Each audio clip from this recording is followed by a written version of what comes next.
Encuentros digitales de Europa Press. Comienza una nueva edición de los Encuentros Digitales de Europa Press en la que podrás escuchar la jornada Retos y oportunidades del sector agroalimentario, estrategias de innovación y sostenibilidad. Para esta cita contamos con un invitado de excepción como es el ministro de Agricultura, Pesca y Alimentación, Luis Planas, quien arrancará el encuentro con su exposición inicial.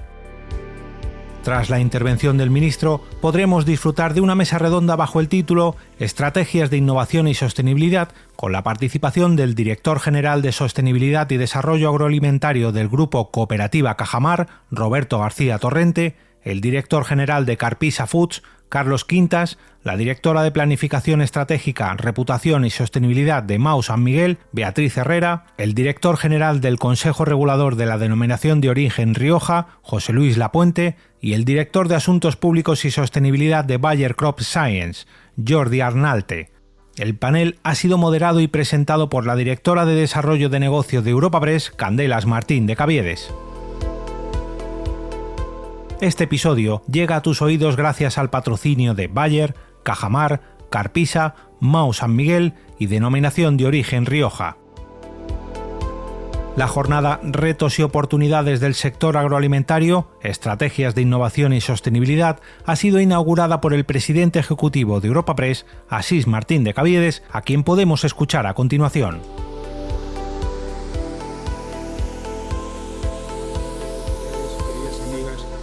Y queridos amigos, y bienvenidos, como decía al comienzo, a esta jornada sobre retos y oportunidades del sector agroalimentario. Para los que somos olivareros de muchas generaciones, como en mi caso, de Jaén, la agricultura es algo que llevamos en la sangre y por lo tanto tengo que decir que me hace una ilusión especial, personal, el que tengamos esta jornada y que tengamos con nosotros a nuestro ministro, a quien yo suelo llamar mi ministro. Me vas a permitir, ministro, una muy breve reseña curricular tuya. Te conocemos todos y te admiramos, pero sí que está bien quizá haga unas pequeñas, digamos. Has sido consejero de Agricultura, Pesca y también consejero de Presidencia de la Junta de Andalucía. Has sido diputado en el Parlamento Europeo. Has sido jefe de gabinete del vicepresidente de la Comisión Europea. Has sido embajador de España en Marruecos. Ha sido embajador ante la REPER, la representación permanente de España ante la UE. Ha sido secretario general del Comité Económico y Social y en la actualidad, aparte de diputado en el Congreso por Córdoba, tu ciudad adoptiva, donde he tenido el honor de estar en tu casa. Y eres ministro de Agricultura, Pesca y Alimentación desde el año 2018, que es cuando fue el primer gobierno del presidente Pedro Sánchez y continúas siendo ministro en la actualidad. Quiero también agradecer de forma muy singular a Bayer, a Cajamar, a Carpisa, a Mau San Miguel y a la Denominación de Origen de Rioja, que serán los que participarán seguidamente en la mesa redonda que versará sobre las estrategias de innovación y sostenibilidad y que sin su apoyo no habríamos podido organizar esta jornada. Así que sin más, paso la tribuna al ministro. Por favor, ocupa tú la tribuna.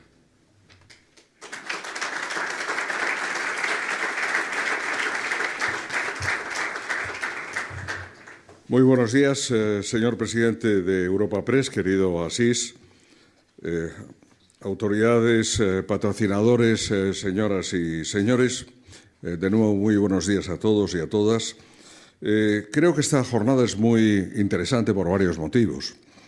En primer lugar, por la importancia que tiene y despierta el sector agroalimentario en nuestra sociedad y nuestra economía, y su presencia aquí sin duda lo muestra, y muchas gracias a Europa Press y a ti, Asís, por la organización de la misma y con un rótulo tan atrayente como el de retos y oportunidades del sector agroalimentario. También por invitarme, lógicamente, a inaugurarla en el día de hoy.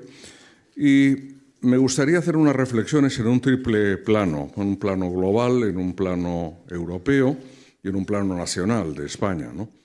España es una potencia agroalimentaria, y, por tanto, jugamos de forma muy significativa en la Unión Europea y en el mundo. Después volveré sobre ello, pero de todas formas, si quieren una prueba empírica de lo que estoy diciendo, hoy es día 10, jueves, vayan ustedes a IFEMA, vayan a Fruit Attraction y verán lo que significa la potencia agroalimentaria de España y nuestra presencia mundial. Y yo creo que eso es una buena demostración empírica de todo ello. Y efectivamente somos lo que en inglés se denomina un global player, quiere decir alguien que a nivel global tiene una significación y un peso específico. Somos el cuarto exportador de la Unión Europea, el séptimo del mundo, y somos, desde el punto de vista de la producción agroalimentaria, el séptimo productor del planeta. Y, por tanto, yo creo que tenemos ahí pues, mucho que decir en esta materia. En esta visión global, ¿cuáles son un poco los grandes retos? Y lo haré muy rápidamente porque son muchos, muy diversos, muy interesantes y merecerían cada uno de ellos una jornada monográfica probablemente. En primer lugar, el rápido crecimiento demográfico. Creo que los datos están ahí. Ustedes lo conocen, los de Naciones Unidas, también los de FAO. En relación con el crecimiento hay diversos escenarios, ¿no? Algunos sitúan cerca de 10.000 millones de habitantes para el año 2050, un poco se sitúan algunos un poco por debajo, pero en fin, está claro que hay un incremento significativo de la población global. El segundo, que es un poco chocante, porque estamos hablando lógicamente de agroalimentario y de mundo rural, es que la urbanización del mundo y el incremento del número de personas que vivimos en las ciudades se está incrementando, probablemente también porque los países que tiran más, China, pero sobre todo India, y también en algunos lugares de África se está incrementando esa urbanización. En tercer lugar, un fenómeno que me parece positivo, que es el incremento, digamos, de lo que podríamos denominar en términos económicos, según los datos del Banco Mundial, la clase media. La clase media se amplía en el mundo y eso es una buena noticia. ¿Qué es una menos buena noticia? Que también las disparidades económicas, las desigualdades se incrementan en el mundo y este sin duda es un factor no solo para el funcionamiento de la sociedad, sino en general de la economía, ciertamente disruptivo. Y también, evidentemente, el hecho de que después del COVID, esa tendencia que teníamos de disminución del hambre y de la malnutrición en el mundo, por desgracia, esa curva descendente ha vuelto a incrementarse. Estamos aproximadamente por encima de 800 millones en situación de vulnerabilidad extrema desde el punto de vista hambre severa y unos 1.600 millones aproximadamente de personas con malnutrición en el mundo. Eso nunca lo podemos olvidar y evidentemente tenemos que trabajar para evitarlo. Y finalmente, en este sobrevuelo, digamos, de un poco de las tendencias que contemplamos, es una modificación muy significativa. Yo creo que se ha producido a lo largo de la historia, pero yo diría que muy intensa en tiempos recientes, de los hábitos de consumo de los ciudadanos. En definitiva, trabajamos en el sector agroalimentario para los ciudadanos y son ellos, siempre me gusta la expresión, el ticket de compra es el voto de las elecciones políticas y, por tanto, ese cambio de hábitos alimentarios es absolutamente fundamental. Me gusta utilizar el concepto que tiene acuñado tanto Naciones Unidas como FAO de sistemas alimentarios, porque de esa forma queda incluido todo lo que denominamos cadena alimentaria, producción primaria, industria, distribución y también todos los que están vinculados de una forma u otra, empresas auxiliares, de insumos, asesoramiento y demás en el mundo agroalimentario. Pues bien, estamos en este momento en una producción mundial de 11.000 millones de toneladas de alimentos por año y evidentemente yo creo que ese es un elemento pues, muy importante, es una cifra récord de la producción del mundo. Hoy por hoy pues, hay muchos factores, lo decía antes, disruptivos, continúa existiendo una desigualdad muy profunda, sobre todo vinculada a los niveles de renta, pero no solo, y evidentemente ese problema que tenemos que afrontar del hambre y la malnutrición. Segundo gran aspecto a nivel global es evidentemente el cambio climático. A ustedes les parecerá, son ustedes personas ilustradas, algo normal, ¿no?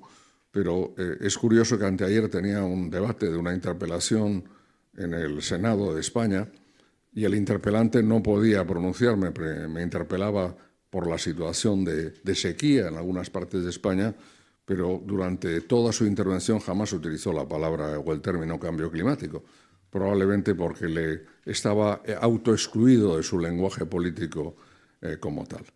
No deja de parecerme sorprendente, porque evidentemente el origen de todo lo que estamos pasando, yo no digo que no existiera sequía antes y fenómenos, pero estamos siguiendo ahora al minuto con los medios de comunicación la situación en Florida, ¿no? Como si fuera nuestra, como si estuviera pasando en el Golfo de Valencia, ¿verdad? Y yo creo que todo esto está ahí, por tanto hace falta hacer dos cosas, y lo digo claramente: luchar contra el cambio climático y asumir los compromisos que tenemos y ser muy serio en responder a ellos, y en segundo lugar, adaptarnos a él. Pensamos siempre en la destrucción de bienes o el problema para la salud humana, que es lógicamente muy importante, pero la primera víctima del cambio climático es la producción de alimentos a nivel global. Por tanto, no puede ser algo que nos sea ajeno. Muchas veces se habla de la producción agrícola o ganadera como fuente, y lo es sin duda, de algunos problemas climáticos. Estamos hablando, por ejemplo, de los nitratos, por poner un ejemplo, en el suelo, o bien de las emisiones de metano en relación con la ganadería. Y hay que decirlo en voz alta, es verdad. Pero también es verdad que el sector primario juega un papel muy importante en la corrección de muchos de los elementos que tenemos y de cómo conseguimos captar carbono, luchar contra la erosión, mantener biodiversidad, que son elementos muy, muy importantes. Yo creo que tenemos que implicarnos en esa lucha. Debo decir una anécdota muy personal, pero antes las COPs que se organizan cada año eran exclusivamente de medioambientalistas, y ahora los ministros de Agricultura, y hablo en primera persona, nos implicamos porque pensamos también que podemos contribuir a responder, a reducir esa huella climática en la producción de alimentos. En tercer lugar, los retos geoestratégicos. Bien, esta es una expresión muy elegante y muy diplomática para llamar a todos los líos que tenemos en este momento en el mundo. Y para ver pues, que tenemos por primera vez una guerra en Europa que es muy seria. Tenemos una situación en Oriente Medio que me parece sinceramente incalificable por la actuación del terrorismo, pero incalificable también por la respuesta que se le está dando.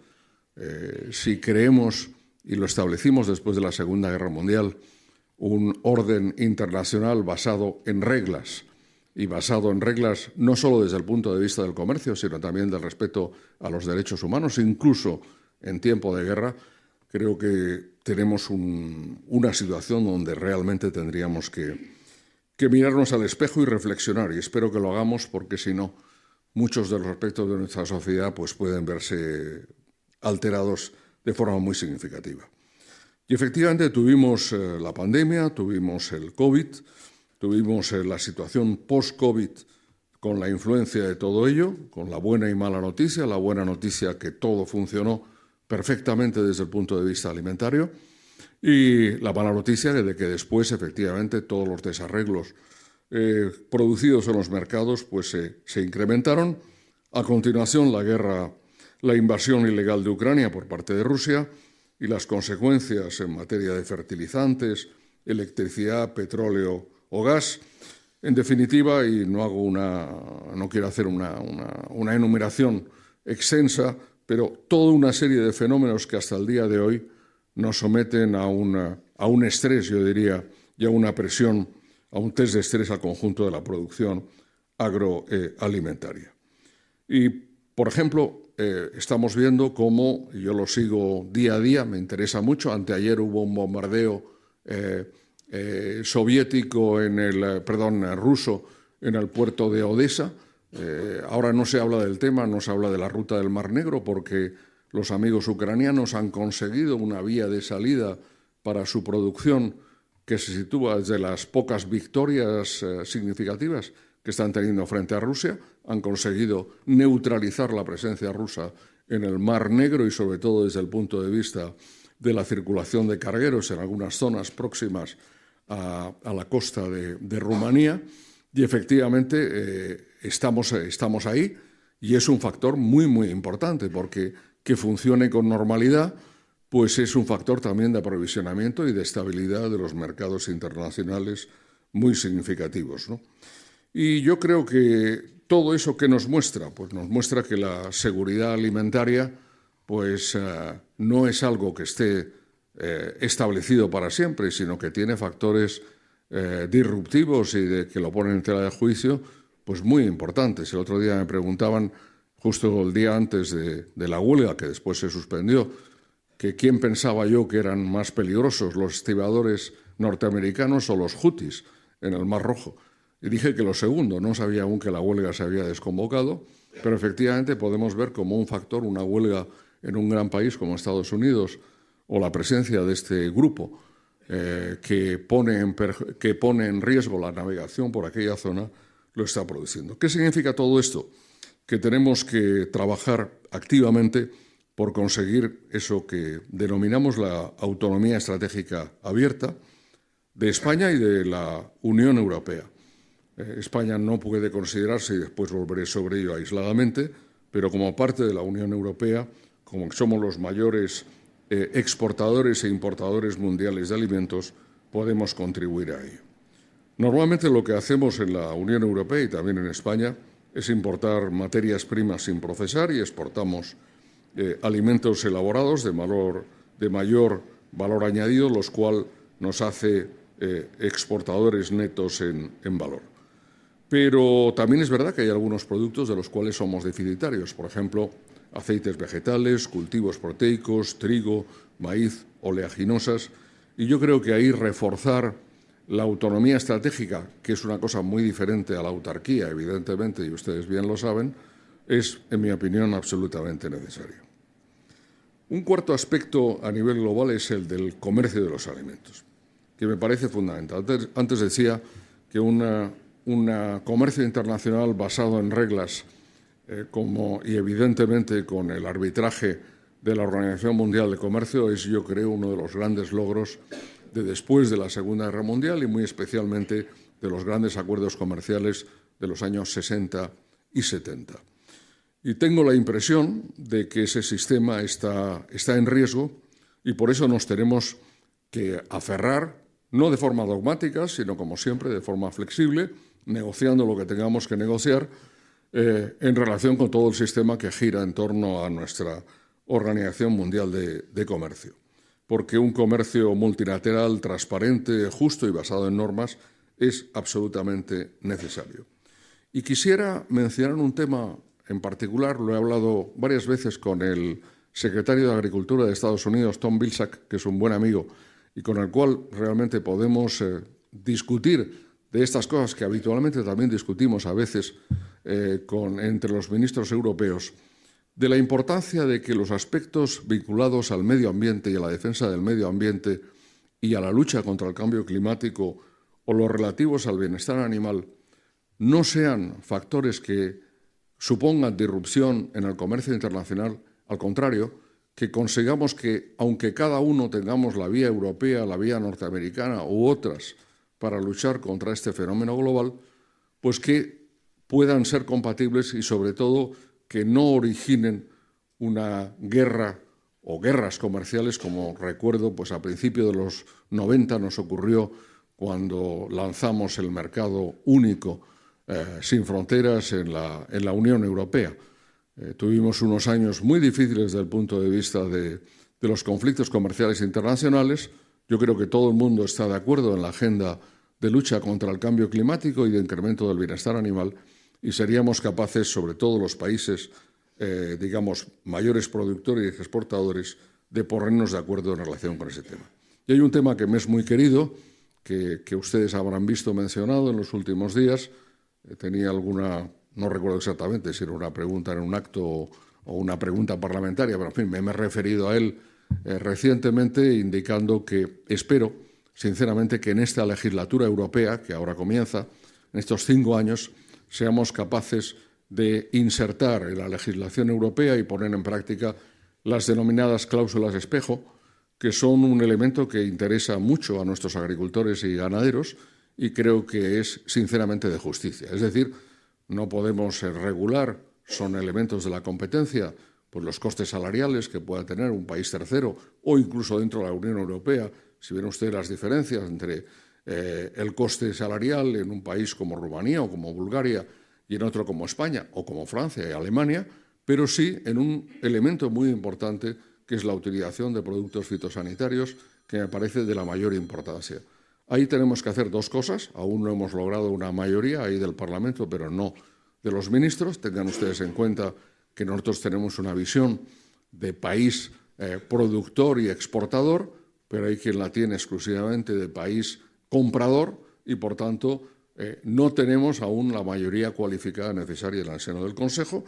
Y una segunda parte es que tenemos que hacer en paralelo este proceso de diálogo al que me refería hace un momento en el seno de la OMC, para no convertir todo ello en un nuevo conflicto internacional. Por tanto, ¿qué significa todo esto? Y quiero concluir con este apartado global. Significa que estamos realmente en un momento de cambio. Bueno, yo creo que la vida es cambio y probablemente desde el origen de la humanidad y del origen de la vida en la Tierra habrá sido así.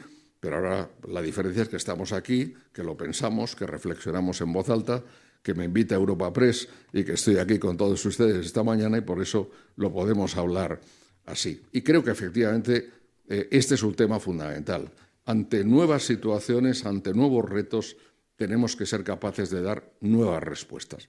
Lo cual significa muchas veces revisitar y revisar algunas cosas que habíamos dado por asumidas y que lo son menos de lo que pensamos. Y sobre todo, y quiero insistir en este aspecto, el elemento medioambiental es fundamental. Yo creo que la sostenibilidad es un elemento clave y sin sostenibilidad no hay futuro, pero evidentemente, y como ministro de Agricultura, digo siempre que esa sostenibilidad es triple, es sin duda la ecológica y ambiental que debemos respetar y también evidentemente la rentabilidad empresarial y social, es decir, el impacto del conjunto de las medidas que llevamos a cabo para mantener una economía social de mercado como la que tenemos y pregonamos, y también, evidentemente, los impactos sociales y la responsabilidad social que ante el conjunto de la sociedad tenemos. Por tanto, transformar los sistemas alimentarios para hacerlos más justos,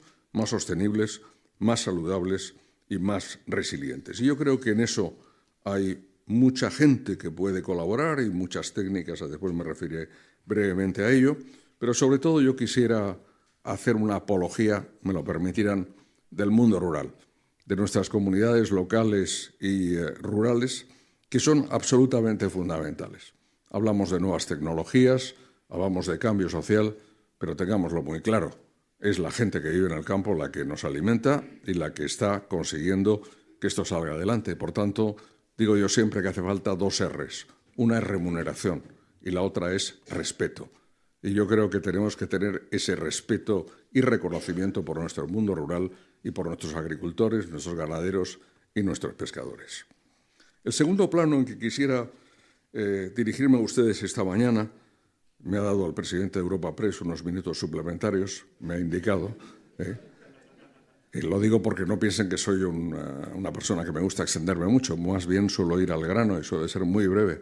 Me cuesta a veces incluso completar los tiempos, ¿no? Porque creo que lo que se puede decir en dos ideas no tiene por qué ser objeto de un rollo, pero verán ustedes que al menos les doy algunas pistas. Unión Europea. Efectivamente estamos en un momento, esta mañana se decide si pasan primero por las audiencias en Estrasburgo los vicepresidentes o vicepresidentas o los comisarios. Todo esto lleva truco, como os puede imaginar. Esto es, como se dice en inglés, hard politics. Quiero decir que hay bastante y, bueno, pues eso. Se trata de saber a quién de un lado del espectro político y a otro del otro, pues le van a causar problemas, cosa que sinceramente no sé, y sinceramente lo que deseo es que la Comisión tome funciones, se incorpore y empiece a funcionar lo antes posible. Pues bien, la presidenta von der Leyen lanzó el año pasado, y me pareció muy interesante, ese debate estructurado sobre el diálogo dentro del mundo agrario y del mundo rural en Europa, que yo creo que era absolutamente necesario. Lo he comentado con algunos de los presentes en el pasado. A mí me daba la impresión, y me continúa dando la impresión, de que Bruselas, que es nuestro Washington, tiene las dificultades de ser un Washington o un Bruselas, es decir, que nos parece muy lejos estando muy cerca y decidiendo sobre todo. En esa interpelación a que hacía referencia anteayer, el interpelante me decía, va usted demasiado a Bruselas, ¿no? Quiero decir, pues no lo sé, yo creo que voy demasiado poco. debería pasar la mitad de mi tiempo allí y, bueno, tengo muchas cosas que atender aquí y por eso tengo que estar aquí. Lógicamente, soy el ministro de España. Pero ahí se decide buena parte de lo que yo diría que más de un 90% de los temas que nos interesan en materia de alimentación, de agricultura, de ganadería o de pesca. Pues bien, este diálogo hizo un informe que es bastante interesante, produjo un documento, se fue presentado hace unas 3 semanas, y yo creo que hay una cosa en la que me quedo, no tanto del documento, pero sí de la rueda de prensa que dio la presidenta von der Leyen, en una expresión que suscribo enteramente.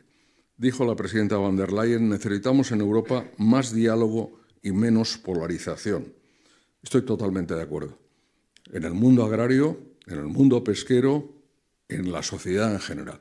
Y yo creo que este es sin duda también reflejado en nuestro mundo, uno de los aspectos que tenemos que tener presente. Y de este informe, que les recomiendo leer, hay una versión de 110 páginas y una de 12 páginas, escojan ustedes la que quieran, las dos son válidas y además, como siempre, la Comisión Europea resume muy bien, o sea que también pueden utilizar, yo me he leído la larga, que quede claro, pero eso por deformación profesional. Introduce elementos muy interesantes, por ejemplo, la mejora de la posición en la cadena de agricultores y ganaderos. Esto es muy positivo. En España lo hemos hecho con la Ley de Cadena Alimentaria y como ministro de España me siento muy contento de que en la próxima reforma de la directiva comunitaria, la del año 2019, la 633/2019, de los 3 puntos planteados por la Comisión, 2 están copiados de la ley española. Por tanto, no está nada mal, significa que también estamos de alguna forma inspirando a Europa. Segundo aspecto y novedoso en los documentos europeos es el tema de la gestión del agua, que aparece por primera vez como un elemento en un documento comunitario, como un elemento sustantivo. Este tema merecería el que dedicáramos enteramente esta sesión de esta mañana a este tema, que es para nosotros central. Yo siempre lo digo, cuando voy a una explotación agraria, a cualquiera o a una cooperativa, me plantean 2 temas. Primero, agua y segundo, trabajadores. Mercado de trabajo, del cual ayer el presidente del Gobierno habló en el Congreso de los Diputados y que es sin duda uno de los también retos inmediatos que tenemos en nuestro país. Tercer aspecto, la focalización de la PAC. Me parece muy importante y lo hemos hecho en el plan estratégico que está vigente en España en este momento, en la PAC 23-27. La PAC no es erga omnes. Ojo, una cuestión es el título jurídico. Todo el mundo tiene derecho a percibir una ayuda, pero hay quien la necesita más y evidentemente la PAC, y sobre todo de cara al futuro, tendrá que focalizarse sobre todo en la agricultura profesional y familiar, que se sitúa un poquito por debajo o un poquito por encima del umbral de la rentabilidad. Eso lo dice el documento de este grupo de reflexión y yo estoy totalmente de acuerdo. La política de rentas, elemento muy importante. Hay quien piensa que la evolución de la PAC cada 7 años se reinventa y se busca una razón de ser para digamos, continuar proyectando sus fondos hacia el futuro. Yo creo que es muy fácil, no hay más que releer el Tratado de Roma o el Tratado de Funcionamiento y los 5 objetivos de la PAC tienen la misma vigencia que tenían en el año 1960 hoy. Y yo creo que eso es un elemento fundamental y significa que las ayudas directas deben pervivir de cara al futuro. Se habla también de un fondo temporal de transición justa. Yo estoy de acuerdo, pero todo eso dependerá de las perspectivas financieras y las propuestas de la Comisión, y vamos a ver. Y se habla de dietas más saludables y equilibradas.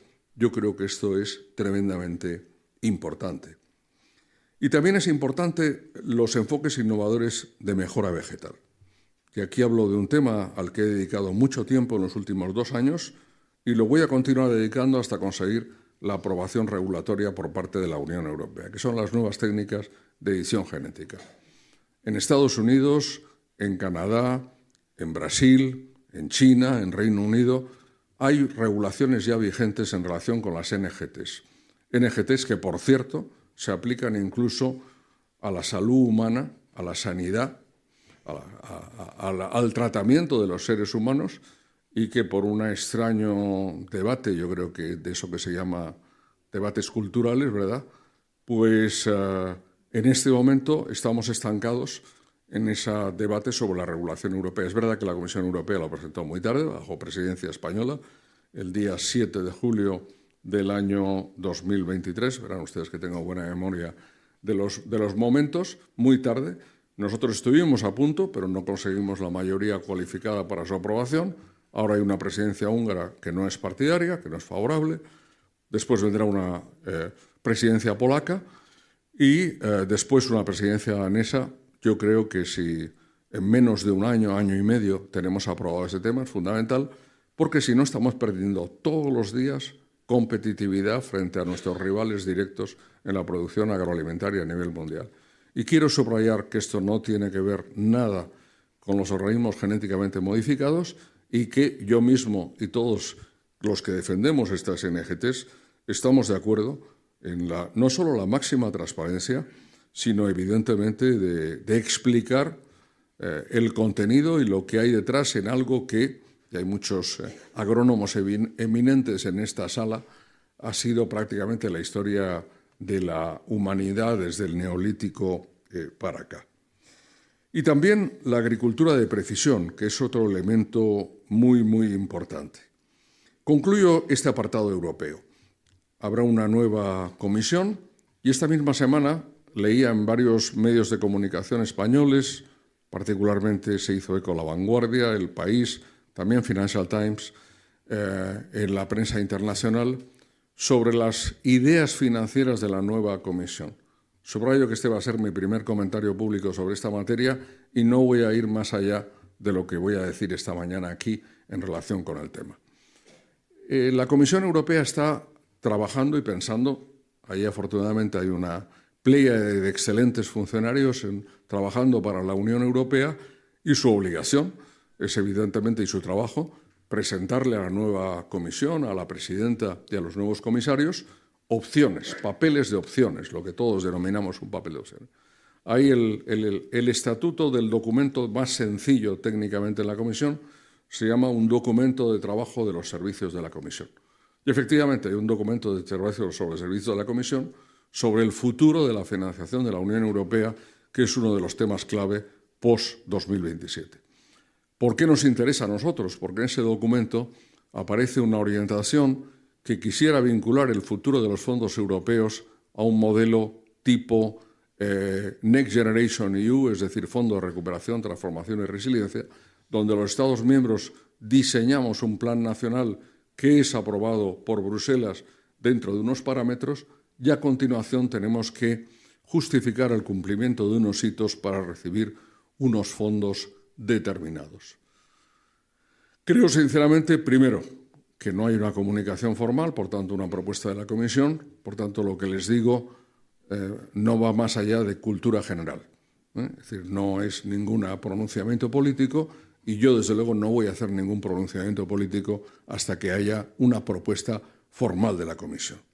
Ahora bien, como en ocasiones es mejor ponerse la venda antes de que aparezca la herida, pues yo creo que quienes pensamos que los objetivos y el contenido del Tratado de Roma y el Tratado de Funcionamiento en relación con los objetivos de la PAC continúan siendo vigentes, tenemos que decir en voz alta que los mecanismos de ayuda directa y de ayuda a la renta que existen y han existido hasta ahora deben pervivir en el futuro.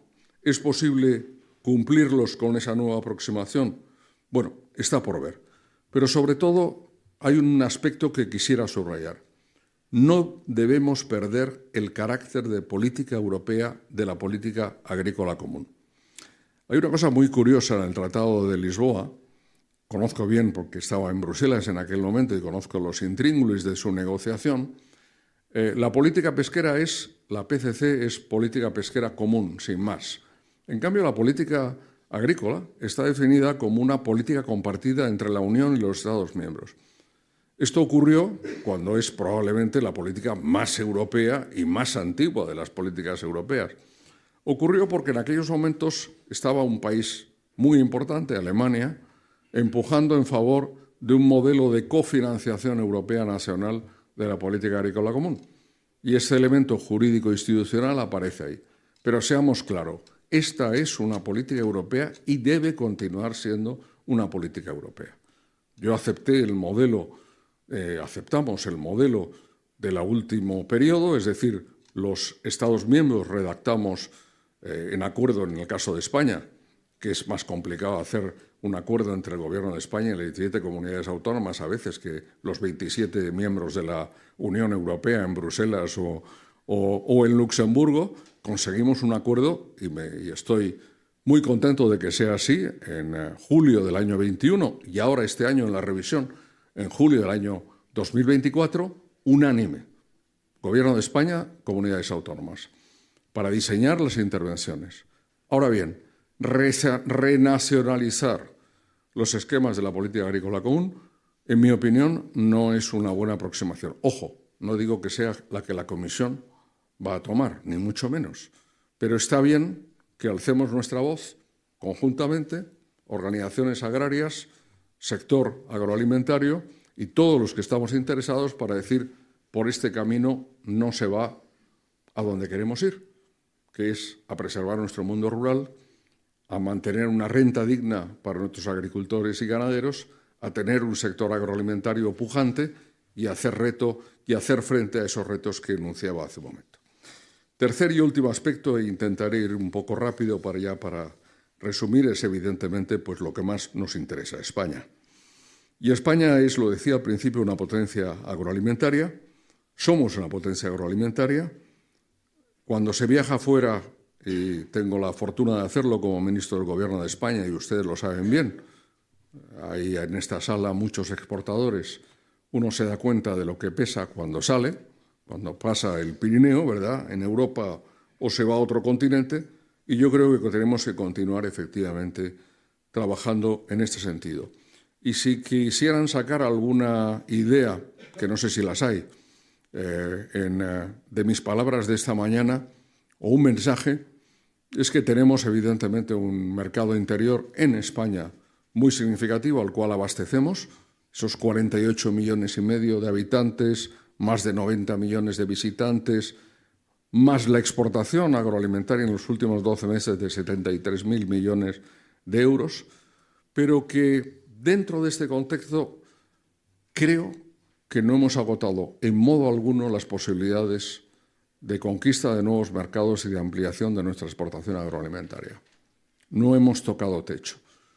Y para mí este es uno de los aspectos, sin duda, si quieren por mi parte, mi visión y mi opinión, y supongo que para eso me ha llamado Asís esta mañana y Europa Press, creo que efectivamente la vertiente exterior exportadora de nuestro sector agroalimentario continúa siendo una vertiente fundamental y debe continuar siéndolo de cara al futuro. Hay sectores en los que somos líderes mundiales, aceite de oliva, vino, porcino, exportación de cítricos frescos. Cuando hablamos de frutas y hortalizas somos el primer proveedor de la Unión Europea, que continúa siendo nuestro mercado fundamental. Del conjunto de las exportaciones, la relación aproximadamente en estos momentos oscila, se sitúa entre 2/3 y 1/3, entre 60 y pico en el mercado Unión Europea y el resto de mercados extracomunitarios. Primero Estados Unidos, segundo China, tercero Reino Unido, que es extracomunitario también. Pero yo creo que ahí tenemos una buena posición que además está reflejada en algo que hemos conseguido que sea ya sinónimo, que es producto agroalimentario de España, alimentos de España, igual calidad. Y ese elemento calidad vinculado a un precio razonable en relación con esa calidad, ese gusto, esa presentación, es para mí sin duda el gran elemento y el gran asset, digamos, el gran patrimonio. Lo siento, pero es que a veces me sale el lenguaje, no puedo evitarlo. Quiero decir, el gran patrimonio y el gran elemento que tenemos para defender nuestro sector. Por las 2.800.000 personas que trabajan en él, por el conjunto de empresas presentes, por ese 10% de nuestro PIB, etcétera, etcétera. Y un aspecto al que me quisiera referir también es que no solo producimos alimentos y bebidas, producimos tecnología. y estamos dando un salto adelante brutal desde el punto de vista de la tecnología, y también aquí tenemos que continuar dándolo. Antes he hablado de sistemas alimentarios globales. La producción de los alimentos no incluye la producción en sí, sino también la producción de aquellos elementos de producción que nos hacen posibles producir los alimentos. Les daré dos anécdotas de esta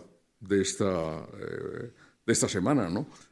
Una de ellas, la primera, estuve el otro día en la presentación de una de las primeras, en Parla, de las primeras empresas tecnológicas del mundo en el sector agroalimentario. Han vendido en Estados Unidos de un robot aplicado pues, a la producción de cultivos permanentes y al apoyo ya no solo en la aplicación de productos fitosanitarios y en el riego, sino también de otros aspectos que le permiten, digamos, establecer sus propios planes de cuidado de las plantas y de la producción. Han vendido 300 ejemplares de Estados Unidos y el primer ejemplar fuera de los Estados Unidos ha venido a España. Por cierto, que está pendiente de la homologación técnica del Ministerio de Agricultura, o sea que tendremos alguna responsabilidad sobre puesta en funcionamiento del mismo. Pero simplemente este dato, porque yo creo que refleja muy bien esta situación. Y el segundo dato es un dato bastante desconocido, pero que a mí me llena de orgullo. Tenemos en España en estos momentos 2.506 proyectos de innovación, desarrollo y aplicación de las innovaciones en el sector agroalimentario. Somos, en I+D+I, el primer país de la Unión Europea y uno de los primeros del mundo. ¿Qué significa eso? Que no solo estamos haciendo bien las cosas hoy, sino que estamos también apuntando, sin duda, al mañana. Y producir alimentos en cantidad, variedad y calidad a precios asequibles, en función de todas las variables que he enunciado en la primera parte de mi intervención, no es una tarea fácil. Y sobre todo, conseguir hacer frente y superar los grandes retos. El reto de la sostenibilidad, el reto de la rentabilidad y el reto de la incorporación de los jóvenes, que es la clave de todo. Podemos hablar de tecnologías, pero si no hablamos de personas, realmente estaremos perdiendo el tiempo. Y ahí, esos dos elementos, remuneración, respeto, es decir, reputación, me parece fundamental. Y yo creo que la reputación de nuestros agricultores, ganaderos, pescadores y el conjunto del sector agroalimentario está, afortunadamente, aumentando y de forma muy significativa, sobre todo a partir del COVID, claramente, y tenemos que continuar trabajando en ello. Y justamente en ese aspecto tecnológico, cuando se habla de España ecosistema emprendedor, pues todos pensamos, pues vamos a ver, pues esto significa el sector aeroespacial, significa las plataformas tecnológicas, significa el vehículo eléctrico. No, significa también el sector agroalimentario. Antes me he referido a los proyectos, les pongo unos cuantos ejemplos. Tenemos en España, entre organizaciones agrarias y cooperativas, universidad, centros de investigación, administraciones públicas, ministerio, comunidades autónomas, 177 grupos de innovación, con 189 proyectos vivos y con una subvención comunitaria de 80 millones de euros, que son una parte fundamental. Tenemos Agroimpulso, 40 millones de euros del Gobierno de España para llevar a cabo lo que supone iniciativas, startups en el mundo agroalimentario. Tenemos el Centro de Competencias Digitales, Ministerio de Agricultura, con la Universidad Politécnica de Madrid y con la Universidad de Córdoba, para formar formadores en materia agroalimentaria, en materia digital.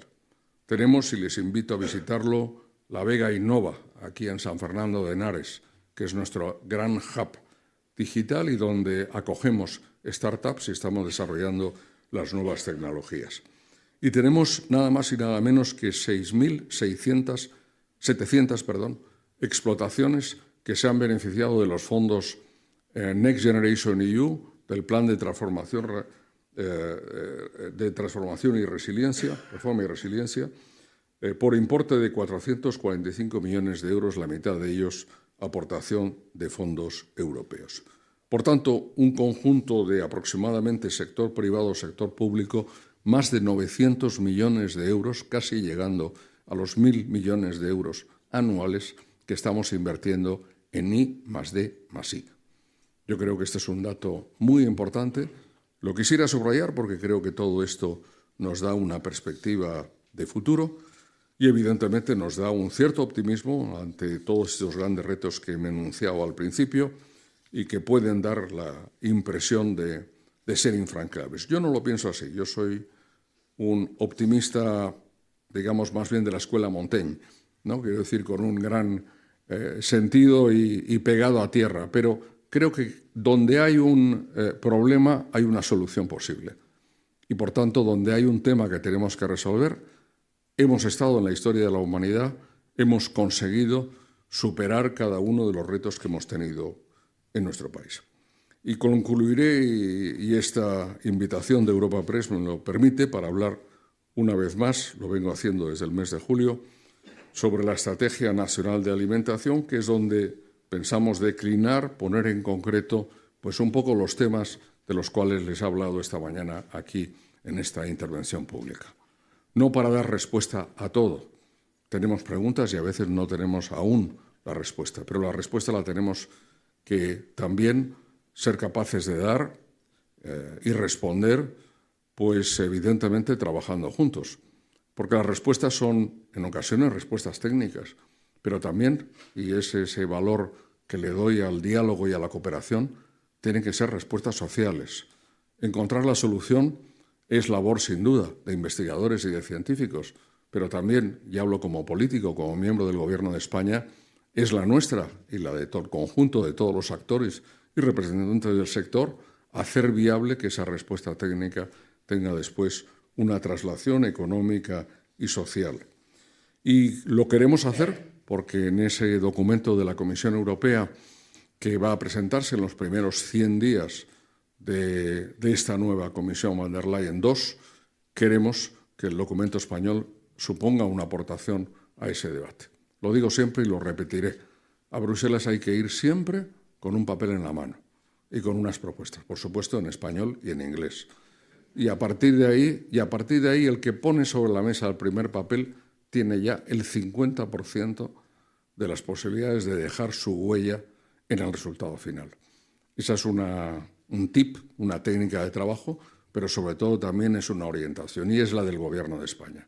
Estamos intentando llevar adelante, con el presidente Pedro Sánchez a la cabeza, un gran proyecto de transformación de nuestro país, haciendo frente a grandes retos como supone el cambio climático, la digitalización y también un tema que me parece tan importante como los anteriores, la igualdad entre la mujer y el hombre en nuestra sociedad, pero también, evidentemente, ese proyecto lo tenemos que proyectar más allá de nuestras fronteras y participar en el debate europeo. Aquí, como en todo, no todo el mundo piensa igual y no pasa nada. Cada uno piensa como quiere, pero evidentemente España es un gran país y es nuestra obligación también dejar huella en Bruselas en las decisiones que ahí se toman. Creo que tenemos mucho trabajo por delante, mucho trabajo colectivo, también del sector. Tengo aquí una lista de cosas que el sector podría, sin duda, y hablamos en las reuniones que se celebran en el Ministerio, todos, cada uno de nosotros. Tengo temario para cada uno de los presentes, individual y colectivo. Creo que hay mucho que hacer. Ahora, en la estrategia alimentaria, voy a convocar en el mes de noviembre reunión con todos los actores principales del sector, con el mundo agrario, con el mundo ganadero, con el mundo pesquero, con las cooperativas, con las organizaciones de defensa del medio ambiente, que tienen también mucho que decir en esta materia, con la industria agroalimentaria, con la distribución. Aquí no sobra nadie, evidentemente todos aquellos que también quieran hacer una aportación para hacer ese gran debate nacional, para situar esa estrategia que será, sin duda, espero, un punto de referencia para lo que vayamos haciendo. Disculpa, presidente, disculpa, Asís. Me habías dicho que tenía 10 minutos más, me he tomado mucha libertad al respecto. Entiendo que después hay una mesa redonda, que tampoco nos vamos mucho de los tiempos previstos. Suelo ser una persona bastante organizada, bastante precisa, Si mi director de gabinete no me ha hecho ninguna señal, es porque evidentemente aún estoy dentro del tiempo disponible también en mi agenda. No me podré quedar después, pero simplemente les quiero decir muchas gracias a Europa Press, muchas gracias a todos ustedes, y de todos los temas que hemos hablado me tienen a mí y a mi equipo en el Ministerio de Agricultura, Pesca y Alimentación para continuar trabajando juntos por el futuro del sector agroalimentario y por el futuro de España. Muchas gracias.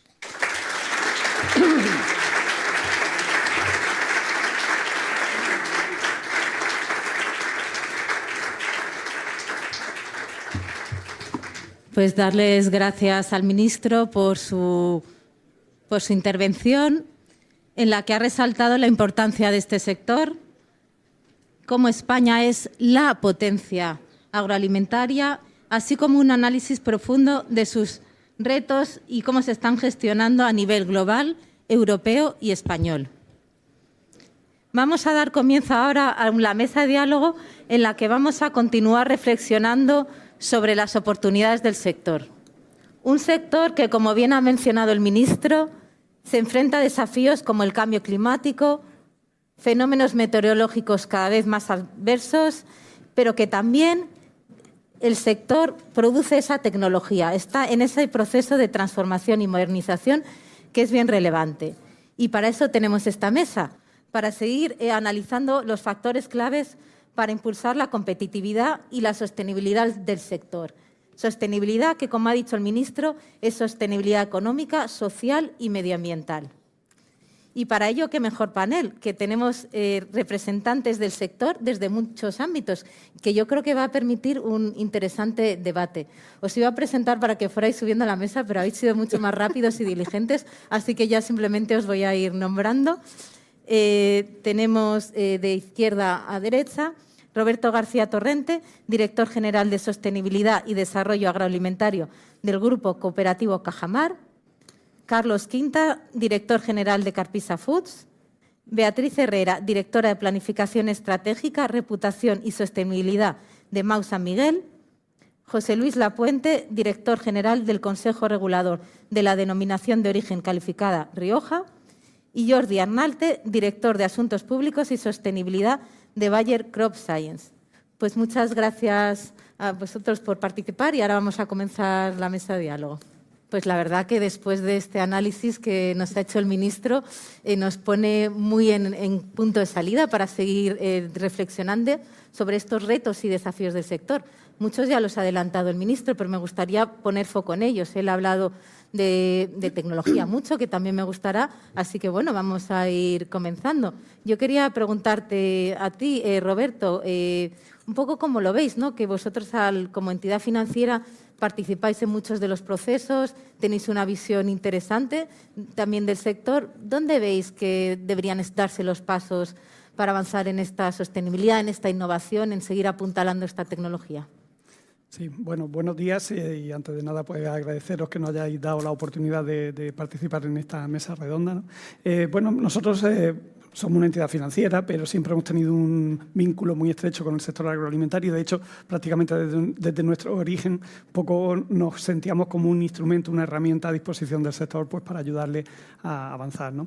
¿Y cómo lo vemos nosotros? Yo creo que el sector agroalimentario ha tenido una capacidad de innovar y de evolucionar a lo largo de toda su historia, ¿no? Y gracias a eso pues hemos ido incrementando continuamente la población. Cada vez la población consume más alimentos y hasta ahora, bueno, a nivel general nunca han faltado alimentos, ¿no? Y eso ha sido gracias al desarrollo enorme que ha tenido el sector, ¿no?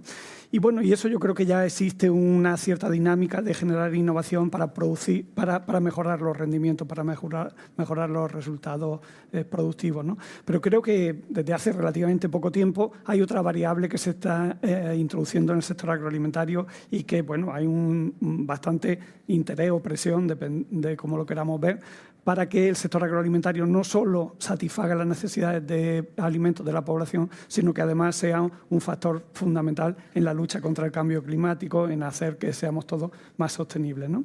Y claro, eso requiere otra línea de innovación, otra línea de trabajo bueno, no sé si distinta, pero al menos sí paralela a lo que ya veníamos haciendo, ¿no?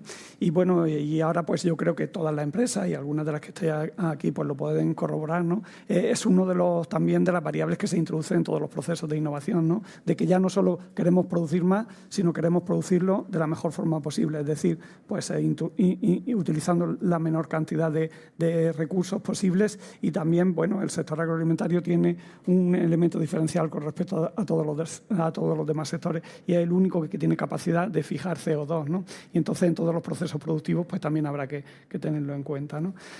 Si en la parte productiva hemos sido capaces de hacer tanto a lo largo de toda nuestra historia, yo estoy totalmente convencido de que en la parte medioambiental también el sector agroalimentario va a ayudar a resolver una gran parte de los desafíos que tenemos como humanidad, ¿no?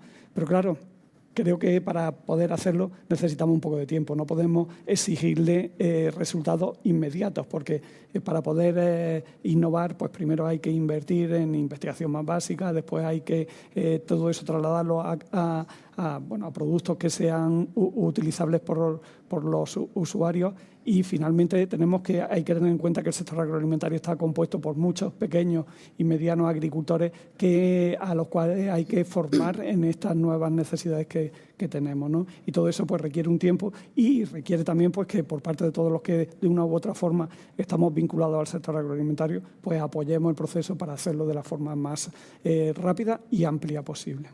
Sin duda también lo apunta el ministro, ese enfoque global de muchos participantes sumando y remando en conjunto, que llevará tiempo, pero que España está en una muy buena senda de esa transformación e innovación. Yo quería preguntarte, Carlos, como dentro de tú vives ese proceso productivo en Carpisa Food, ¿cómo se ha ido transformando el sector? ¿Cómo ha ido innovando en estos procesos? ¿Cómo ha impactado esto en la calidad? Cuéntanos un poco desde también vuestra experiencia. Bueno, gracias por invitarnos hoy.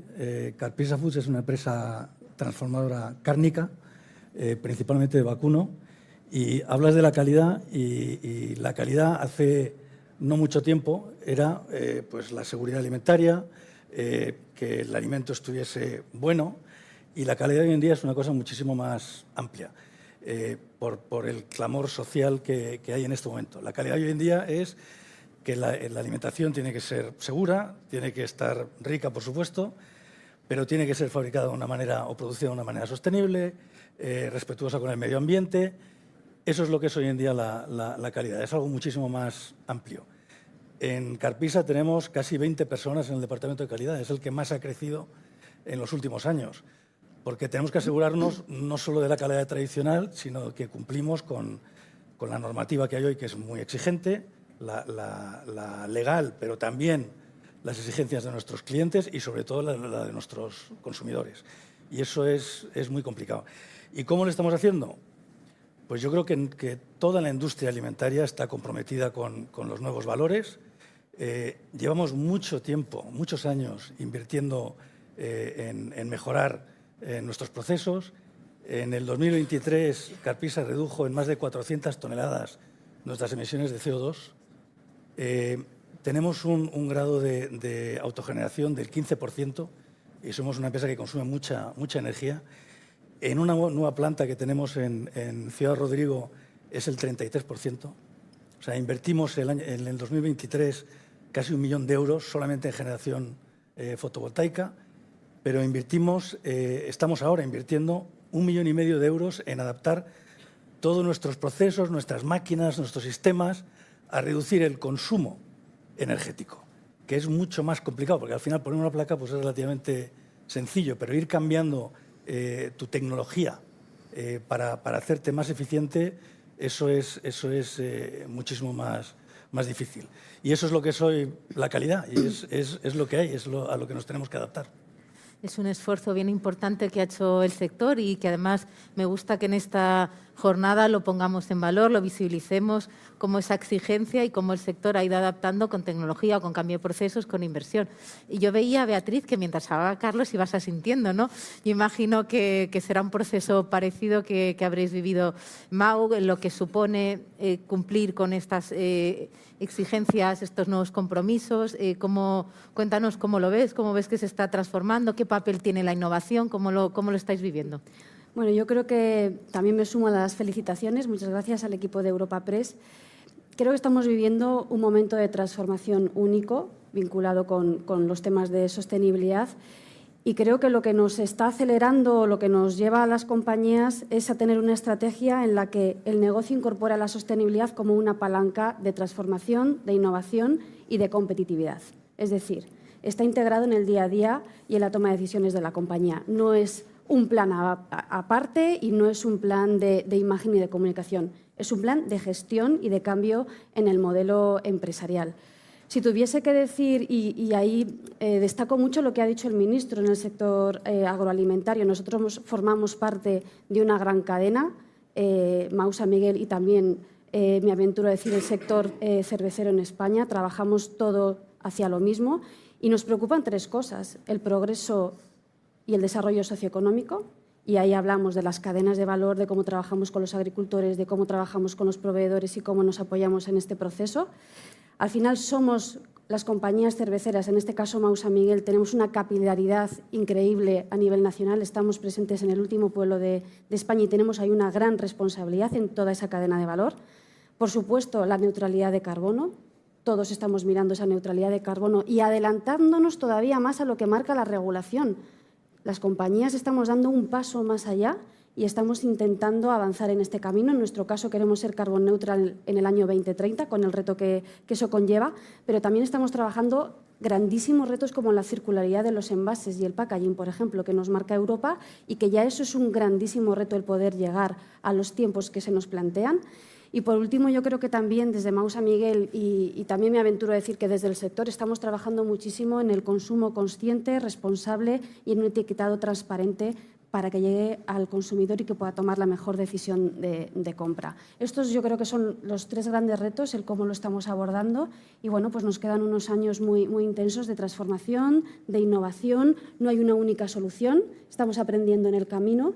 Y yo creo que el gran reto es que los tiempos son mañana. 2030 es mañana, 2040 es mañana y requiere una profundidad en la transformación y una inversión muy alta y ahí es donde tenemos que acompasar los tiempos.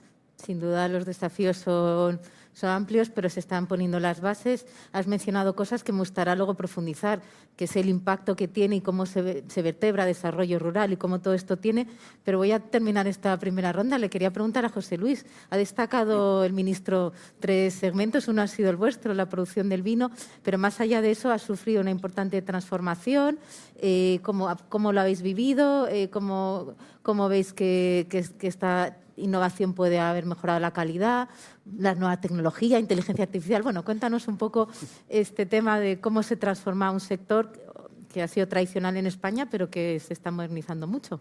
Efectivamente. Bueno, en primer lugar, aparte de saludaros, Asís, Candela, y daros las gracias por vuestro cariño, por vuestro aprecio, por vuestra invitación. Recuperar alguna de las cosas que decía el ministro. Hablaba también de un cambio en los hábitos de consumo, de un cambio de contexto, de unas circunstancias geopolíticas, incluso diría más, que siembran toda una incertidumbre y todos unos retos para nuestro sector, en el que yo siempre subrayo, a lo mejor no es políticamente correcto, que para mí, lejos de los ejes, lo que realmente pesa para una región que se extiende por todo un tejido rural es la sostenibilidad económica.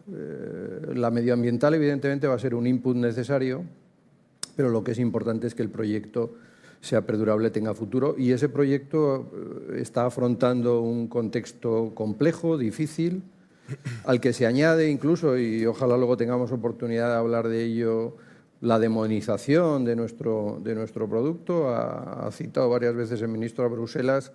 Digamos que no es el mejor foro para entender el vino y para su tratamiento, y entendemos que eso es totalmente injusto, y frente a ello, bueno, tenemos que buscar ser competitivos, ofrecer más por menos, una mejora cualitativa continua. Cuando afrontamos, como digo, una dimensión pues, de prácticamente 67.000 hectáreas, tenemos necesariamente que recurrir a últimas tecnologías, la inteligencia artificial o por lo menos el reaprendizaje de esas herramientas, y citaría un par de ejemplos.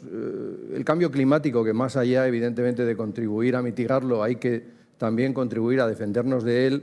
nos ha llevado a poner un proyecto en marcha en colaboración con instituciones como puede ser el Instituto de las Ciencias de la Vid y del Vino y con el propio Gobierno de La Rioja, que pretende ser un modelo preventivo para monitorizar el comportamiento de nuestras cosechas y anticiparnos a fenómenos adversos con las adecuadas medidas preventivas. Toda una red de redes meteorológicas donde la aportación adicional que hacemos es la retroalimentación del sistema con mucha información que vamos atesorando a lo largo del tiempo y que le permite a este sistema aprender de una manera intensa y con esa educación permitirnos tomar las mejores decisiones. En los mismos términos hemos implementado, y estamos muy orgullosos de ello, creemos que podríamos decir que hemos llevado la agricultura de precisión a otra dimensión. Tenemos una herramienta predictiva, predecir en una pequeña porción de terreno el comportamiento de un viñedo pues puede ser relativamente sencillo, entre comillas, pero hacerlo con 67.000 hectáreas realmente es complejo. Entonces, estamos colaborando con una compañía de ingenieros que nos ayudan, este es el segundo año, a determinar el rendimiento esperado para las más de 110.000 parcelas que tiene la denominación, con una fiabilidad por encima ya del 90% y, evidentemente, siendo un modelo, ahora en la actualidad manejando 1.600 determinaciones, que se retroalimenta con la propia información que le damos. Todo esto busca ofrecer el mejor producto, ser los primeros de la clase y, evidentemente, conseguir que estemos en las preferencias del consumidor, porque finalmente eso es lo que va a ser generador de riqueza y distribuidor a lo largo de toda la cadena de valor. Con lo cual, yo creo que la aplicación de estas herramientas a gran escala y, en definitiva, el aprovechamiento de las mismas es clave en nuestro sector por los tiempos que vivimos y por los retos que afrontamos. Y no me dejaré en el tintero otra iniciativa, que esta sería defensiva, que también sonará rematadamente mal, pero que nosotros hemos apoyamos y perseguimos, que es el respeto de nuestro paisaje. La Comunidad Autónoma de La Rioja ha sido pionera en promover una ley de medidas urgentes que ha paralizado los proyectos de energías renovables, no por estar en contra de ellos, sino, en definitiva, porque es necesario un planeamiento previo, es necesaria una planificación que determine dónde existirán esas fuentes. Nosotros mismos, en el edificio donde están las oficinas de Consejo Regulador, tenemos implantadas placas solares, no somos autosuficientes, pero buena parte de la energía la consumimos mediante energías limpias, con lo cual eso es ejemplo de cómo respetamos esta fuente de energía, pero lo que es evidente es que respetamos mucho más nuestra fuente de riqueza, que es el paisaje, y en ese sentido próximamente se promoverá una ley de paisaje en el territorio, que será también un gran avance y que permitirá convivir nuestro activo, que al final es donde vivimos, con el futuro y, evidentemente, las necesidades que derivan de esas nuevas circunstancias climáticas. Sin duda, muy interesante esa sostenibilidad económica y esa importancia también del paisaje, de lo rural, que también, y de protección, que nos ha dicho también el ministro. Muy interesante. Yo casi, Jordi, te dejo para el último, pero luego, hablando en el café, decíais que sois, y es verdad, estáis al inicio de la cadena de valor, ¿no? Con vuestro apoyo en todo, con lo biosanitario, los fitosanitarios, o sea que en realidad igual te debería haber preguntado primero, pero bueno, te pregunto ahora, ¿cómo desde vuestro sector apoyáis esta transformación? Muchas cosas ya las ha indicado el ministro. Cuéntanos un poco. Muy bien, muchas gracias. Y, al igual que mis compañeros, agradecer la invitación a estar aquí esta mañana, así es el resto de gente de Europa Press, porque es un placer estar aquí. Nosotros desde Bayer, Crop Science, dentro del grupo Bayer, creo que es una empresa que es conocida por todo el mundo. Este año hacemos 125 años en España, con una apuesta muy clara por la innovación y por la investigación. En el caso de nuestra división de Crop Science tenemos hasta 5 estaciones de investigación de semillas en Almería, Murcia, y en Andalucía también tenemos un centro que es de referencia mundial dentro de nuestra multinacional de investigación y puesta en práctica de nuevos fitosanitarios, con la cual cosa la apuesta por la investigación, la innovación y el futuro es clara, ¿no? Yo creo que antes el ministro ha marcado de manera muy precisa y muy concreta los principales retos y el marco en el cual nos hemos de desarrollar. Y al final nosotros desde Bayer, nuestro punto de vista al principio de esta cadena, como tú decías, nuestro objetivo es dar herramientas a los agricultores para poder cumplir lo que el ministro estaba comentando, ¿no? Ser capaces de garantizar la producción alimentaria, produciendo más con menos consumos y con un menor impacto medioambiental. Y para conseguir esto, desde Bayer estamos poniendo pues, varias líneas de trabajo en práctica, ¿no? Para enumerarlas brevemente, pues, por ejemplo, en el área de semillas de hibridación tradicional, estamos lanzando nuevos tipos de semillas que son capaces de ser plantadas con mayor concentración por hectárea, es decir, que están dando un mayor rendimiento por hectárea al agricultor, una mayor rentabilidad, manteniendo el mismo volumen de insumos, con la cual cosa estamos dando una herramienta muy potente al agricultor para que sea más rentable, que es una palabra que yo creo que tiene que sonar mucho para enlazar gran parte del discurso que hay aquí. Esta semilla se lanzó a los medios hace un mes, se llama Preceon y es antes lo comentábamos con otra compañera, va a revolucionar el sector del maíz por la capacidad que tiene de aumentar la producción con este menor número de insumos. Otra línea de trabajo muy clara es la agricultura de precisión, la digitalización. Tenemos herramientas que al final van a ayudar al agricultor a hacer una mejor gestión de su producción. Por ejemplo, tenemos herramientas que lo que permiten es recoger toda la información de nutrientes del suelo y estado del suelo en tiempo real, con la cual cosa permite optimizar el riego, optimizar los abonos, optimizar y planificar mejor sus acciones en el campo. Y esto redunda en mejorar la gestión de la producción a través de la innovación. Otra herramienta que precisamente se presentó ayer en Alimentatec, en la feria, es una herramienta que permite al agricultor, estamos lanzándolo en invernaderos, en hortícolas, permite medir en tiempo real el nivel de residuo en producto de los diferentes insumos que se han aplicado en la producción. Por ejemplo, hablo de fresones, ¿no? Esto le da una gran capacidad al agricultor de cumplir los objetivos de residuo a nivel comercial para su exportación, para cumplir todas las normativas y, al mismo tiempo, esa precisión en la medición le permite optimizar sus usos de producto, con la cual cosa le facilita la gestión. Otra línea de trabajo son nuevos fitosanitarios. Somos un fabricante tradicional de fitosanitarios. Estamos trabajando en dos líneas, en biológicos. Por ejemplo, tenemos casos de éxito de gestión de plagas en cítricos con feromonas. O sea, ya no estamos hablando de química de síntesis, pero también en química de síntesis estamos lanzando nuevos fitosanitarios que lo que permiten es igualar el rendimiento o complementar a los biológicos para igualar el rendimiento con un menor impacto medioambiental, cosa que también va en la línea de lo que estábamos hablando.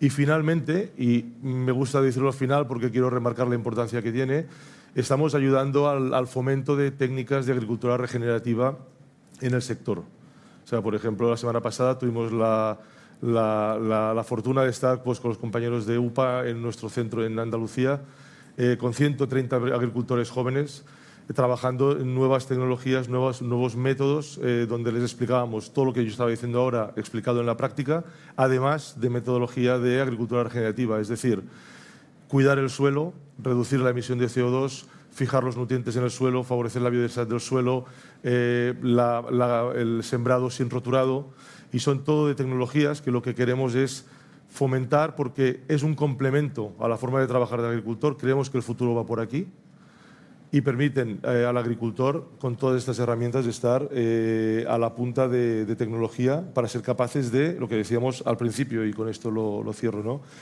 Producir más con menos y siendo más respetuosos con el medio ambiente. Sin duda, todas estas medidas, esta digitalización, nuevos productos, nuevas formas de cuidar el suelo van a ayudar a que España sea todavía más una potencia agroalimentaria y hay mucho futuro en ello. El desafío es grande, es importante esta transformación del sector, pero es importante el sector en sí mismo, ¿no? Esto ya lo ha mencionado el ministro y preguntarle un poco a Roberto, ¿no? ¿Cómo que lo veis vosotros que estáis en lo rural, en lo local, en el desarrollo? ¿Qué impacto están teniendo estos proyectos tan bonitos de transformación del sector y la propia asistencia al sector sobre el desarrollo territorial?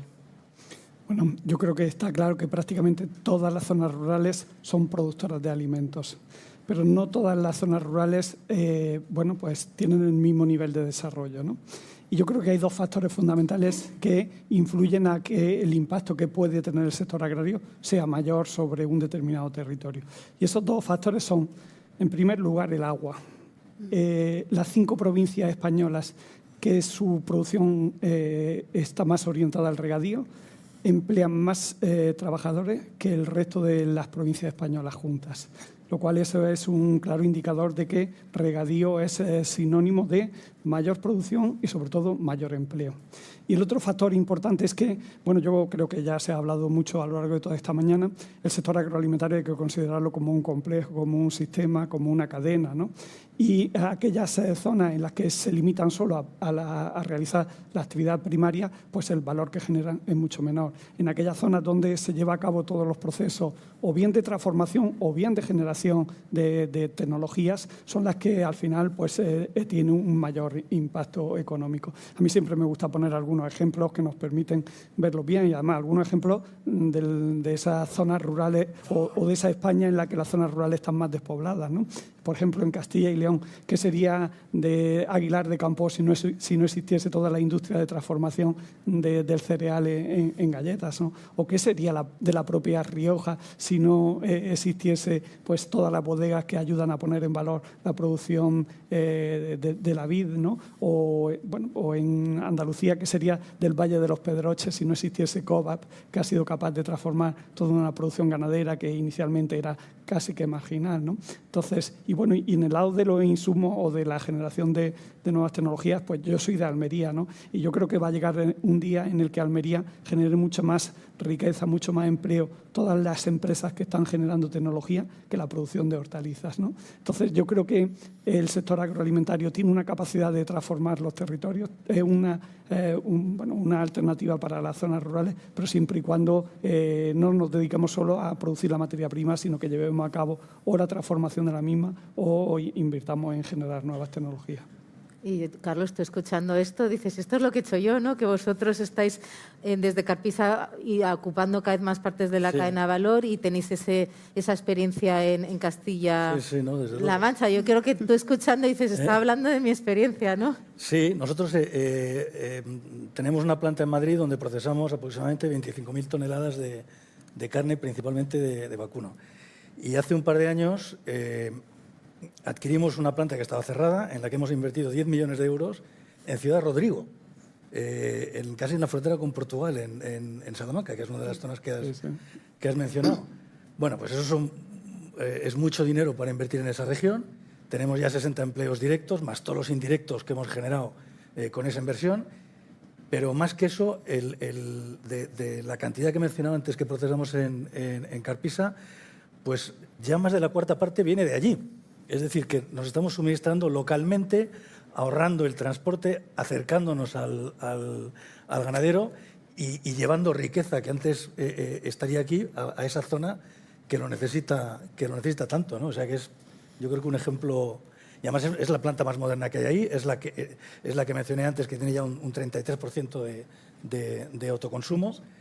Y otra cosa que yo diría, hablando de Ciudad Rodrigo, que la gente siempre, cuando hablamos de la sostenibilidad, siempre decimos hay que invertir, hay que mejorar los procesos, hay que reducir los consumos de plásticos, en fin, que hay que hacer todo eso, por supuesto, pero hablamos antes de entrar de los olivares, por ejemplo, y yo gustaría hablar de las dehesas, que es un bien que tenemos en España, que existe desde siempre, que es una manera muy sostenible de hacer agricultura, donde en un terreno prácticamente virgen coexisten en una simbiosis maravillosa ganado, en libertad, y yo creo que eso es algo que se nos olvida a veces,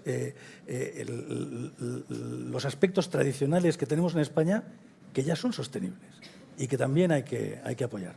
Así que yo rompería una lanza por eso también. Sin duda, ha sido muy interesante también y en ese sentido también, Beatriz, seguro que algo te has sentido interpelada. A medida que aumentemos más la cadena de valor y toda la producción, y haya más producción industrial, más se va a notar en los territorios. Eso lo sabéis por lo pronto en Castilla-La Mancha y en muchos más sitios, ¿no? Pero ¿cómo el desarrollo de la industria agroalimentaria tracciona, cómo genera riqueza, valor? ¿Cómo lo estáis viendo vosotros desde vuestra experiencia? Bueno, para nosotros diría que es nuestra punta de lanza. Como empresa cervecera tenemos 15 centros de producción en el mundo, de los cuales 12 están en España. Somos la industria cervecera que mayor huella industrial tenemos. Estamos generando 4.000 empleos directos y 144.000 indirectos en toda la cadena de valor, desde agricultores. Nosotros en España trabajamos con agricultores de lúpulo, agricultores de malta, pero luego con una cadena de valor que llega hasta el hostelero final. Para nosotros es una riqueza fundamental, tanto como la medioambiental, que es un gran reto. Y como nosotros lo estamos haciendo es, bueno, pues trabajando y colaborando con toda la cadena de valor. Estamos apoyando a nuestros proveedores para que sigan dando pasos hacia la sostenibilidad, ayudándoles en este camino, adelantándolos a las nuevas normativas que vienen desde Europa, desde transparencia, reporting. Además, ya sabéis que vamos a tener todos una responsabilidad con todo lo que es la cadena de valor.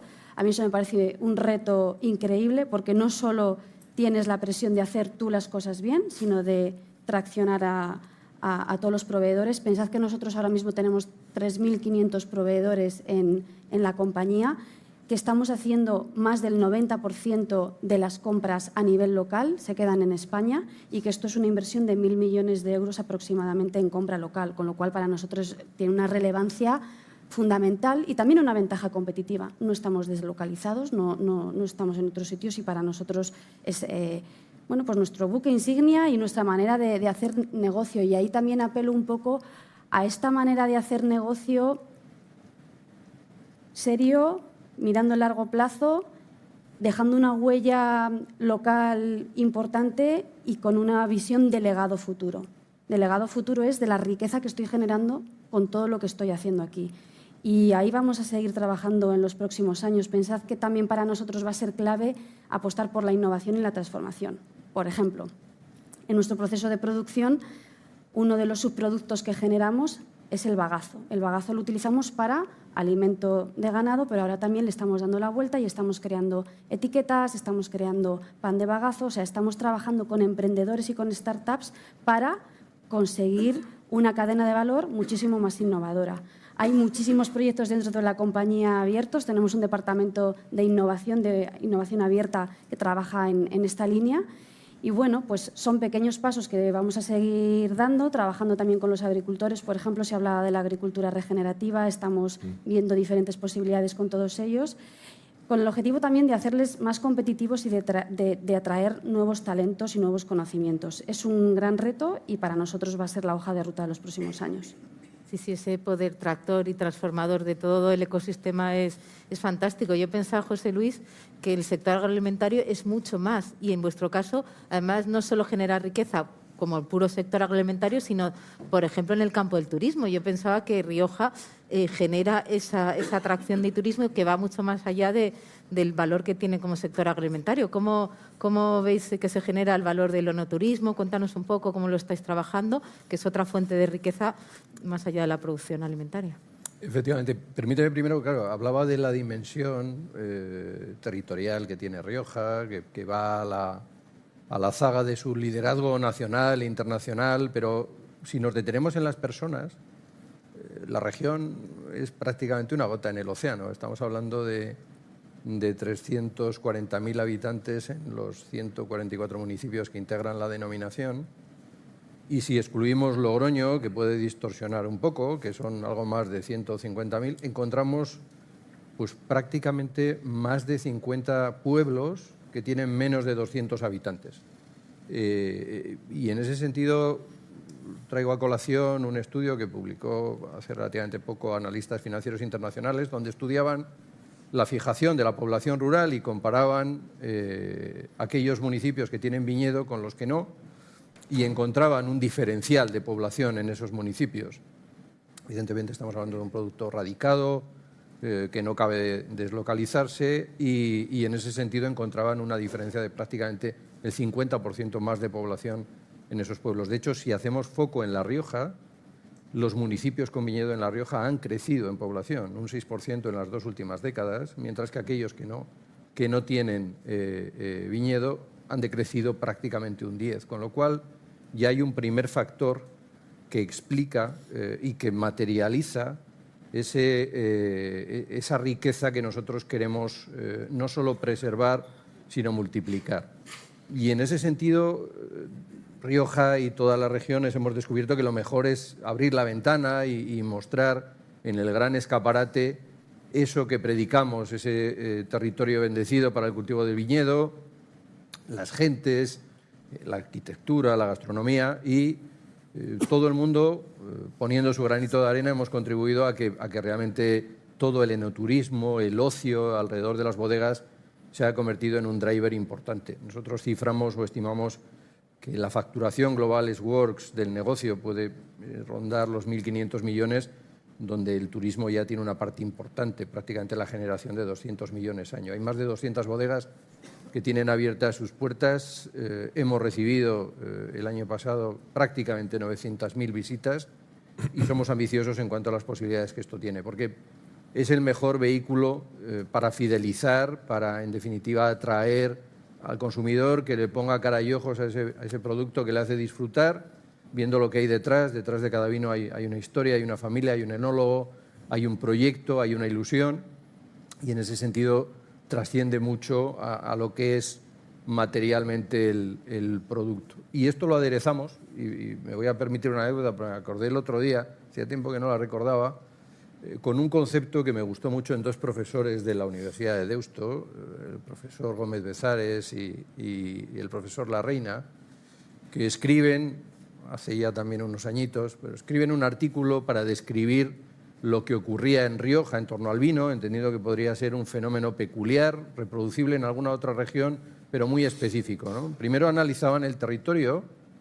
y luego, evidentemente, por nuestros condicionantes de control cualitativo y cuantitativo, el clúster industrial que hay asentado en la región, bodegas, vidrio, barricas, con lo cual describían lo que podría ser un distrito agroindustrial, pero decían que entendían, precisamente por esa implicación, por esa escasa población, por la significación que tiene el producto, que lo que se desarrollaba allí en esos 340.000 habitantes era una especie de enópolis, donde el vino vehiculaba también las relaciones sociales, donde el vino marcaba las pautas, y eso lo notamos en el día a día. Es decir, uno no puede aterrizar en Rioja, y lo insinuaba mi colega, y al final abstraerse del vino. El vino forma parte del ADN de la cultura, y eso evidentemente transmite también mucho más al visitante y le da mucho más valor a todo lo que es el ocio que rodea nuestro sector. Es casi un ejemplo de libro de cómo una producción alimentaria genera cohesión social, cohesión territorial, desarrollo económico. La verdad que es un gran ejemplo del potencial que tiene este sector, sin duda. Jordi, yo no sé aquí, tú que has visto, desde Bayer no puedes comentar algo parecido, pero sí habéis puesto vuestro, sí, más que vuestro semilla, en este caso bien traído, semilla para que este sector se transforme. ¿Estáis viendo el resultado, sí, que eso tiene? Sí, sí, además yo creo que la disposición es buena, porque si ellos tienen un efecto tractor, nosotros consideramos que tenemos un efecto impulsor. Es decir, como decía antes en mi explicación previa, nuestro objetivo es dar herramientas útiles y de futuro al agricultor. Y recupero la palabra que antes he dicho que era importante, que es rentabilidad. Una explotación rentable es una explotación atractiva. Una explotación atractiva es una explotación que facilita el relevo generacional. Una explotación que facilita el relevo generacional es una zona, un territorio que ancla a la gente a la tierra y que ayuda a mitigar el efecto que se conoce de España vaciada, ¿no? Porque cuando la gente se queda a trabajar porque tiene una rentabilidad y una herencia de una tradición, eso genera, pues lo que decías tú, ¿no, José Luis?, de servicios añadidos, y eso se va construyendo. Entonces nosotros lo que creemos, o en lo que creemos, es en aportar estas herramientas para crear este efecto desencadenante y que ayude a todo el sector, ¿no? Por ejemplo, hemos hecho experimentaciones de biodiversidad en bodegas, en cultivo de viña en Rioja con buen resultado. Y todo esto redunda en lo mismo, ¿no? Favorecer este hecho. Yo siempre digo que, y me gustaría citar no es anécdota, es un hecho real. Si nos vamos a la época del COVID, si hacemos memoria, creo que el único pánico que hubo en un momento determinado fue por el papel higiénico. Pero nadie fue corriendo a los supermercados a buscar frutas, hortalizas o carne. Y eso fue debido a un gran esfuerzo de toda la cadena del sector agroalimentario. Y yo creo que si se consigue esta evolución y esta valorización y esta rentabilidad, también como efecto colateral se va a conseguir una revalorización de la función social y de la posición social del agricultor y de todos los elementos de esta cadena en la sociedad en general, que yo creo que tiene que visualizar, hemos de conseguir que se visualice la gran cantidad de cosas que ya están haciendo, y a veces parece que, bueno, pues que el medio rural, con todo lo que conlleva, pues bueno, pues están allí y ya está, y nada más lejos de la realidad, ¿no? Y el hecho del COVID, el único pánico fue el papel higiénico. Bueno, pues bendito sea, porque hubo un gran trabajo de toda la cadena para que solo el papel higiénico tuviera un problema, que luego no fue, pero bueno, pero... No puedo estar más de acuerdo, y de eso se trata un poco esta jornada, ¿no? De poner en valor ese papel económico, social y medioambiental que tiene el sector. Pero es muy importante que sea rentable, y has traído un tema que también ha mencionado el ministro, esa sostenibilidad para que las nuevas generaciones, para que siga habiendo talento que quiera continuar esta labor del sector. Como vamos así más o menos justo de tiempo, sí, no quería dejar de preguntaros antes de una ronda final. El ministro ha mencionado, y además aprovechando que le hemos tenido, que habla mucho de diálogo, que habrá reuniones con actores clave, un poco de esa responsabilidad conjunta, que esto es un esfuerzo de todos, de los actores privados, de la administración. Si pudierais pedirle algo a la administración, o qué ventajas veis o en qué avances están produciendo en la colaboración público-privada. Por aquí, si alguno quiere comentar algo, dejo aquí este panel abierto. Cambiamos el orden, empiezo yo, vamos Sí. para allá. No, yo creo que al ministro o a la administración yo le pediría 3 cosas. La primera es que escuche al sector, que escuche al agricultor y que escuche sus necesidades reales para que estas explotaciones sean rentables. La segunda, le pediría que continúen apostando y basándose en la ciencia para la toma de decisiones. Solo daremos respuesta a los retos de futuro con innovación y con investigación.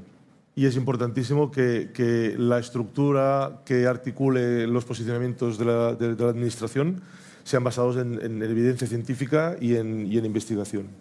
Y lo tercero es que continúen trabajando en lo que comentaba justo antes, ¿no? En revalorizar y dar prestigio al sector, en nuestro caso, agrario, y el rol que tienen en la sociedad, pues como guardianes, creo yo, del medio ambiente. Y cuando él comentaba que en las reuniones del COP, el ministro, ha habido una evolución de mucha presencia de sectores ecologistas y cada vez más van ministros de Agricultura, creo que de la mano de eso, para mí los grandes guardianes del medio ambiente son los agricultores. Y le pediría como tercera cosa a la administración que dé este empujón, ¿no? Pues si vamos a cambiar el orden, José Luis, has hablado, por ejemplo, un proyecto de colaboración que tenías en Rioja, pero cuéntanos qué pedirías, cómo puedes avanzar esta colaboración. Sí. El ministro se ha dejado entrever que tenía deberes para todos, pero se ha ido sin los suyos, ¿no? Bueno, incluso se ha dejado una R. Yo creo que una de las R's que tenía que haber citado también es el relevo generacional, que posiblemente lo vamos a conseguir si conseguimos esa perdurabilidad económica. Yo lo que le pediría al ministro, obviamente hablo por el sector vitivinícola y como no podía ser menos por Rioja, hablaba al principio de la intervención de una demonización de nuestro producto, que la hemos visto en algunos debates a nivel comunitario, y yo creo que se olvida, y afortunadamente es un activo del Ministerio de Agricultura, una ley que ha quedado un poco desmantelada, pero que mantiene parte de su vigencia, que identifica al vino como un alimento integrante de la dieta mediterránea, que promueve que en las políticas informativas estatales se recomiende el consumo moderado, y sin embargo, frente a ello, frente a esos beneficios que nosotros secundamos y para que nosotros coadyuvamos, pues seguimos encontrando iniciativas que ponen muchos palos en las ruedas. Hay ahora mismo encima de la mesa un proyecto para el enésimo intento de regulación de alcohol y menores, donde se erradica ese concepto de consumo moderado, pero para la población en general como recomendación.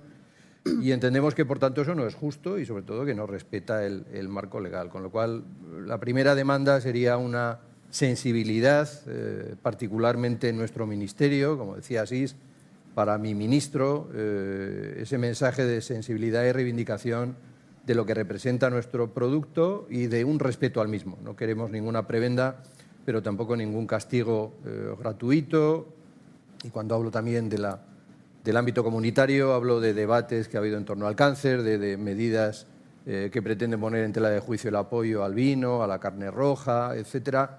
No sé, yo creo que hay una corriente muy maximalista que sesga el debate en dirección contraria y donde ha empezado a ser también actor importante la Organización Mundial de la Salud en su vertiente europea, ¿no? Con lo cual, bueno, reivindicar el papel que le corresponde. El segundo, proactividad en Europa. No sé si viaja mucho o poco, pero lo que yo sí le pediría es que cuando viaje sea proactivo, al igual que otros estados productores. Nuestro sector necesita un marco jurídico que nos permita tener las herramientas adecuadas para seguir el desarrollo. Esa es la otra vertiente de una política agraria común, que establece también ciertas limitaciones, ciertas fijaciones, ciertas reglas de juego. Entonces, en esas reglas de juego necesitamos que evolucionen en función de ese cambio de contexto y de coyuntura. Y finalmente, porque no perdamos de vista que el sector vitivinícola, lo mismo que otros muchos en el ámbito agroalimentario, está descansando en pymes, lo que siempre hablamos de esa sensibilidad también para una simplificación administrativa, burocrática, desde el punto de vista de reporting, desde el punto de vista de declaraciones. Nosotros abogamos por la trazabilidad, por la seguridad alimentaria. Yo creo que podemos dar ejemplo también de eso, pero esto no nos tiene que llevar a que realmente cultivemos vides, elaboremos vinos o cultivemos papel, porque el esfuerzo es valioso y tiene que estar enfocado a donde debe estar enfocado, ¿no? Con ese sentido sería esa petición de una racionalidad, no digo falta de información o falta de reporting, sino una racionalidad en toda la información que la Administración requiere en un momento determinado. Beatriz, vosotros entendéis muy bien la importancia de la colaboración con todo el valor del papel del ciudadano, pues por supuesto también el papel de las administraciones. ¿Cómo esa colaboración puede sumar esfuerzos? Cuéntanos, ¿cómo lo ves tú? Yo pediría tres cosas también y que creo que son en las que estamos trabajando. Primero, acompasar la regulación nacional autonómica con la europea. La partida se juega en Europa. Desde España queremos ser pioneros en temas de sostenibilidad, acompasemos con los tiempos de Europa, porque esto nos está llevando no solo a nosotros estamos preocupados por la cadena de valor, a muchas pequeñas pymes, a muchos productores, a tener que llegar a unos estándares que quizá no están preparados y necesitan un poco más de tiempo. Entonces, cuidado con ser punta de lanza porque dejamos a mucha gente en el camino. O sea, primero, una estandarización y una regulación de todo, colaboración público-privada. Tenemos grandes ejemplos, en nuestro caso, la planta de biomasa de nuestro centro de producción de aloe vera que se va a inaugurar en el 2026 es un caso de colaboración público-privada con el Ministerio de Industria y vamos a lograr el 95% de la neutralidad de emisiones en ese centro de producción, que es el tercero más grande en Europa. Con lo cual, que sigan fomentando esta colaboración público-privada desde un punto de vista de inversión, también para la cadena de valor. Y, por último, y lo vinculo con lo que ha dicho el ministro y también con lo que acabas de comentar, tenemos un gran sector, pongámoslo en valor, fuera. Hay regulaciones como es la del alcohol y menores que creo que deberían de repensar el enfoque. En España, no sé si lo sabéis, pero se creó la 00 aquí en España en el consumo de cerveza. Somos el país que más consumo de 00 y sin alcohol tiene de Europa. Vayamos con eso por delante. No nos hagamos trampas al solitario. A nivel de sector llevamos trabajando 20 años en un consumo moderado. Pongamos en valor el sector que somos y defendamos los intereses de nuestro país fuera. Carlos, que no te veía ya. Es difícil añadir. A ver, queda poco que añadir. Yo creo que estamos todos de acuerdo. Creo que tenemos un buen ministro que es muy cercano a nuestro sector. Si yo le tuviera que pedir una cosa sería que luchase más contra algo que él ha mencionado, que es la polarización. Entonces, eso existe en el mundo político, en todo el mundo, y es un cáncer contra el que tenemos que luchar, pero existe también en todo el tema de la sostenibilidad. Hay extremos. Hay gente que lo niega, que niega el cambio climático, pero hay gente que piensa que es la única consideración y que todo tiene que venir subordinado a eso. Entonces, no es así. Tenemos que buscar una sostenibilidad que sea razonable y realizable. Estamos en un sector que no es un sector del lujo, es la alimentación, es fundamental para la vida. El consumidor nos pide alimentos de proximidad, es decir, lo tenemos que hacer aquí. No podemos traer nuestra carne bueno, no voy a decir en ningún país, pero de países lejanos que a lo mejor no cumplen los estándares de calidad que tenemos aquí. Y otra cosa que también la menciona el ministro son las cláusulas espejo. O sea, no podemos exigir el cumplimiento exquisito de unas normas a los productores nacionales y luego permitir la importación del mismo producto de países donde no se cumplen las mismas normas. O sea que esas dos cosas, yo creo, la centralidad en el debate y la exigencia a las importaciones que tenemos para la producción nacional. Ya no sé si te queda mucho más.